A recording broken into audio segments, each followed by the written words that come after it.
In a time long ago, nestled in the heart of a charming town named Hamelin, an unusual story unfolded. A mysterious figure known as the Pied Piper emerged. Cloaked in colorful attire, he possessed an enchanting flute capable of casting mesmerizing melodies. Let's make the story start. In the year 1284, there was a very prosperous town called Hamelin. It was located on the bank of River Weser. Once upon a time, rats attacked this town. The rats were very dangerous and dirty. They were in large numbers and entered every place in the town. They destroyed the silos, bakeries, and shops badly. They entered houses and destroyed everything. They nibbled people's clothes and the ears of the little children too. The people of Hamelin got very scared. They made all efforts to get rid of the rats.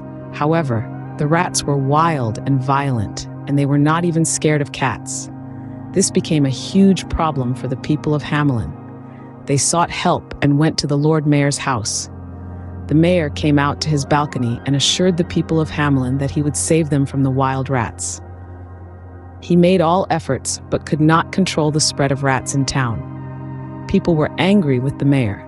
He announced that he would give 1,000 gold guilders to the one who would be able to free the town of the rats. People came from far and wide as word spread of this generous bounty. Many tried in vain to rid the town of rats to get those bags of gold, but still no one could help the troubled town. One day, a stranger came to Hamelin. He wore very different clothes and a hat made of feathers, shells, and bones. He had a silver flute. He introduced himself as the Pied Piper, telling the townsfolk he would rid their town of rats in exchange for the 10 bags of gold. The people of Hamelin became very happy. They took him to the house of the mayor. The mayor and his counselors agreed to give him a chance. They promised to reward him once the said work would be done. The Pied Piper went to the center of the town, with everyone following, and took out his pipe. An unusual but melodic tune started coming from it as he played. Some townspeople started laughing, expecting the rats to come out dancing, but what they saw next quickly silenced them.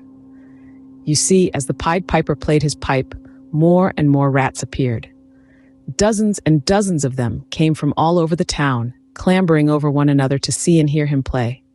The Pied Piper began walking through Hamelin, with more and more rats following him as he played his pipe.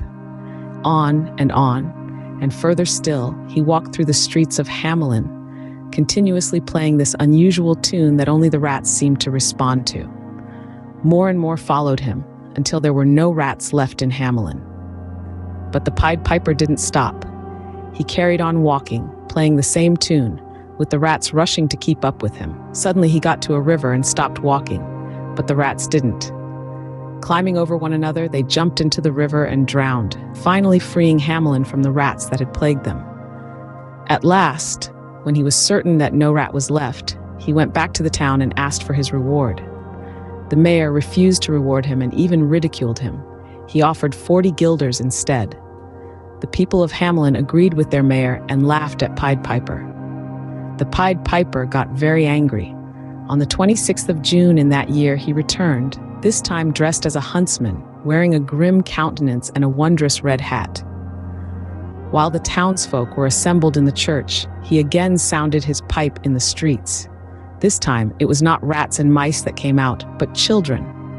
A great many boys and girls older than 4 came running, among them the grown-up daughter of the mayor, to be led through the Ostertor gate and into the very heart of a hill, where they all disappeared. Only 2 children returned because they could not keep up. One was blind and could not show where the others had gone, the other dumb and not able to tell the secret. A last little boy had come back to fetch his coat and so escaped the calamity. A total of 130 children were lost. Soon the children's parents come out of the church.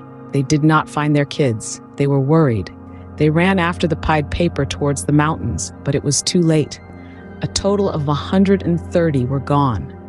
2 returned, but one was blind and the other mute. So the fate and destination of the children were sealed forever. Another one never made it because he wasn't quick enough to catch up to the Piper.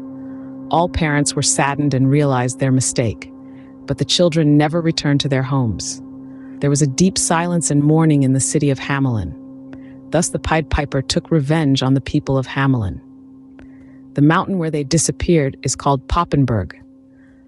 2 stone monuments were erected there. The Piper's Tale, a lesson of promise and consequence, echoes through time, reminding us of the importance of honoring our word. As we journey into the land of dreams, remember, every tale holds a truth waiting to be discovered.